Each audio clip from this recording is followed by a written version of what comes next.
রেললাইনের দুপাশে গড়ে ওঠা বস্তিতে ঝুঁকিপূর্ণ জীবনযাপন করছেন কয়েক শত পরিবার।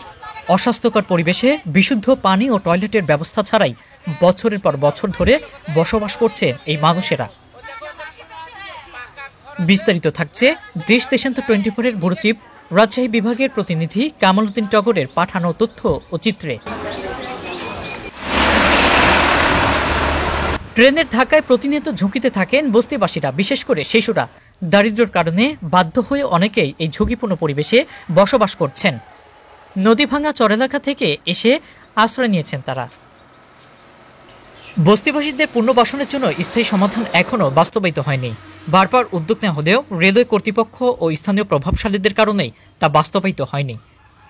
উপজেলা পরিসংখ্যান অফিসার সাইফুল ইসলাম বলেন, 1991 সালে বস্তি ছিল 3টি, তা এখন বেড়ে দাঁড়িয়েছে 26টিতে।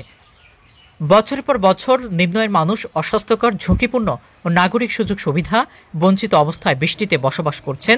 তারা এখন উপজেলা জীবনের একটি অবিচ্ছেদ্য অংশ হয়ে গেছেন।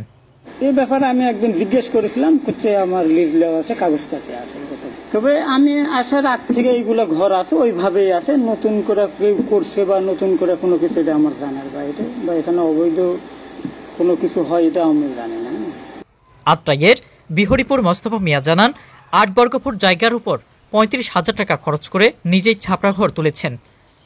পাশের কয়েকটি ঘর দেখে বলেন, 8 বর্গফুটের একটি ঘরের ভাড়া 3 থেকে 4,000 টাকা।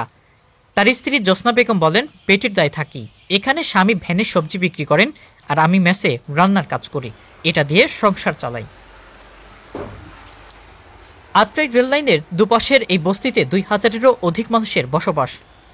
পানির টিউবওয়েল, গোসলখানা নেই। পুরো বস্তির জন্য কোনো সরকারি টয়লেটও নেই। বস্তিবাসীদের ঝুঁকিপূর্ণ পরিবেশ থেকে সরিয়ে নেওয়ার জন্য দ্রুত পদক্ষেপ নেওয়া উচিত বলে মতামত বিশেষজ্ঞদের। আহসানগঞ্জ পুরাতন স্টেশন সহকারী মাস্টার ওহিদুর রহমান বলেন, রেললাইনের ধারে গড়ে ওঠা বস্তিগুলো সম্পূর্ণভাবে নিয়ন্ত্রণ করছে রেলওয়ে শ্রমিক সংগঠনের নেতাসহ সরকার দলীয় কিছু নেতা এবং রেলওয়ের অসাধু কর্মকর্তারা।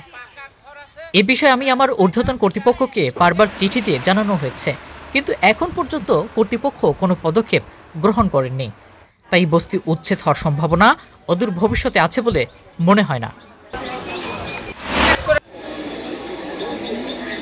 ক্যামেরায় ছিলেন আসিফ। দেশ দেশান্তর 24, নওগাঁ।